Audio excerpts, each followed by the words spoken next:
Alright, we are back with some more Sora Online Only Splitting, and today we're going to be talking about the brand new Yuuki coming into game tonight, and Bandai does it again. For April Fools, we knew that there was going to be a Yuuki coming out with a brand new event. It was kind of teased / leaked, and we all thought that it was going to be a water character Yuuki, right, with other water characters, because the water element team is probably the weakest one right now. It's the only team in the game without the new mechanics such as incarnate combos, break stacks, charge stacks, so on and so forth.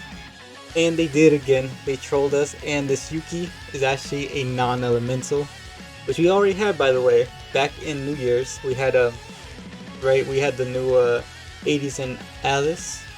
So yeah, Bandai, where's the water characters at, man?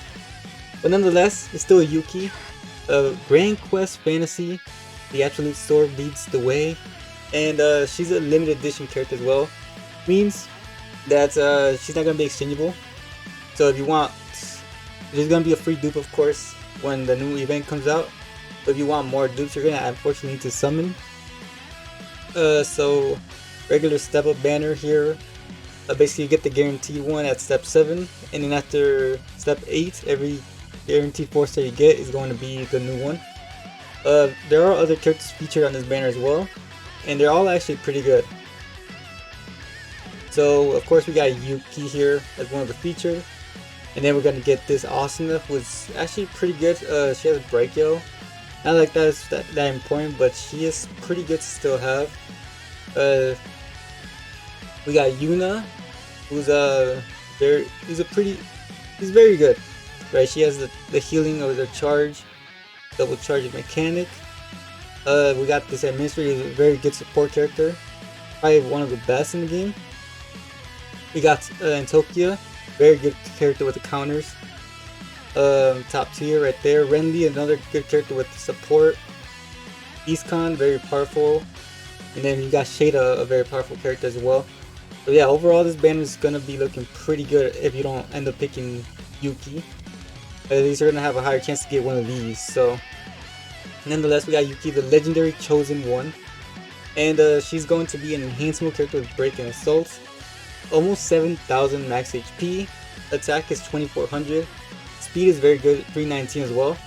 But where it gets hit and it's gonna hurt a bit is her crit is basically 606. Very low for a non-elemental character, which it does hurt because non-elemental characters are not that good unless they get crits, because they're not really strong against any element in the game. So if you're not getting crits off, you're not really doing that much damage. But nonetheless, her kit is actually very good. Right, they're testing up new stuff as well, which we're gonna see. If you go into enhanced mode, you do raise your own attack and critical damage by 10%, max of 30 for 2 turns. But then when we go down here, she got some paragraphs, alright. So we got her break, enhanced back rush, basically a slash attack extra strong on a single enemy, lowers physical resistance and by 20% for 1 turn. It grants a counter buff of 4 turns, so she basically gets counter, she debuffs the enemy, and raises her own attack and critical damage by 10% for 2 turns when attacked by an enemy. So that's new. We have never seen a character in the game have that. So just by being attacked, you're basically getting a double benefit from that, because you're buffing your character, and on top of that you're doing a counter against it. And then she does have incarnate break by 15%, which is very low for an enhanced mode character. But of course, like with the self-buffing and the counters, of course we can see why that's very low. Her assault is basically enhanced sonic lead boost. Slash attack extra strong on a single enemy, deals 15% additional damage on enemies inflicted with physical resistance or magic resistance debuff. So it works both ways, right? You don't necessarily have to break him so you can get the buff. If you have other characters that debuff, it's gonna work fine. And on top of that, grants a counter of 4 turns and raises her own attack and critical damage by 10% again when being attacked. And then her incarnate is enhanced in Destiny Judgment. Incarnate slash attack on a single enemy when in enhanced mode.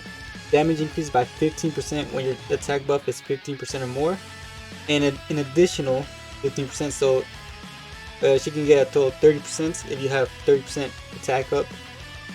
Very powerful. Alright, with the Enhanced mode being with this 2400 attack stat, getting critical damage up as well.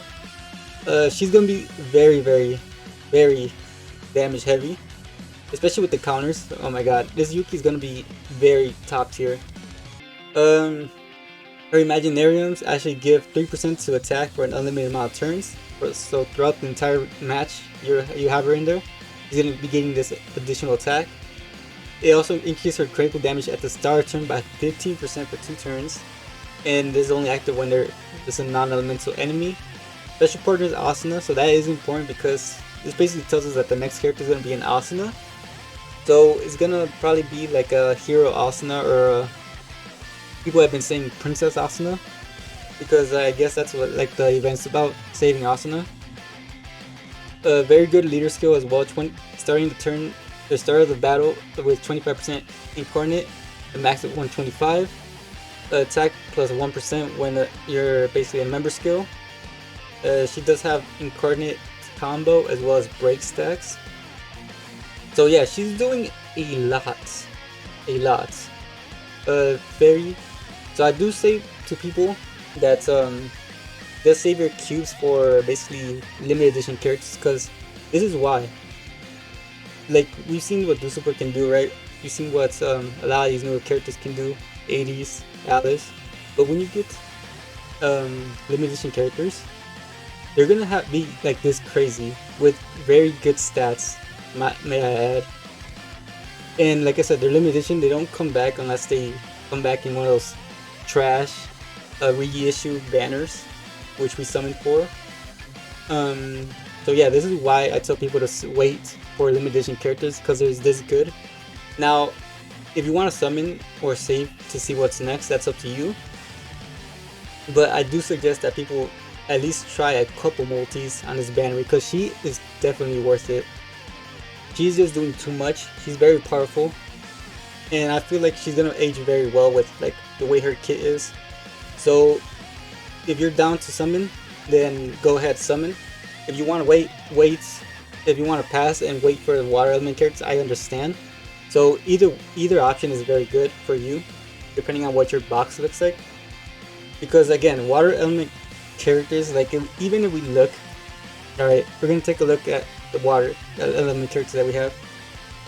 It's also a troll because Yui comes out with this Yuki, so we all thought it was gonna be a water ranking event or something like that, but no.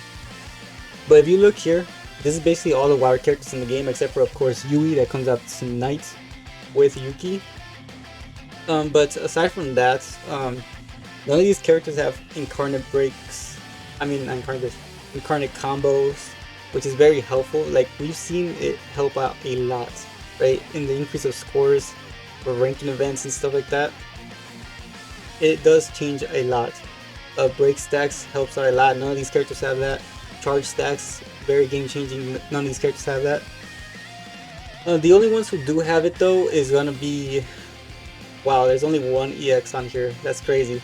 But this is the only character basically on the team right now that you can actually do all that stuff with, because she has the EX skills. If we go over here, see, look, like if you unlock this, then yeah, you're gonna have one character, only one though.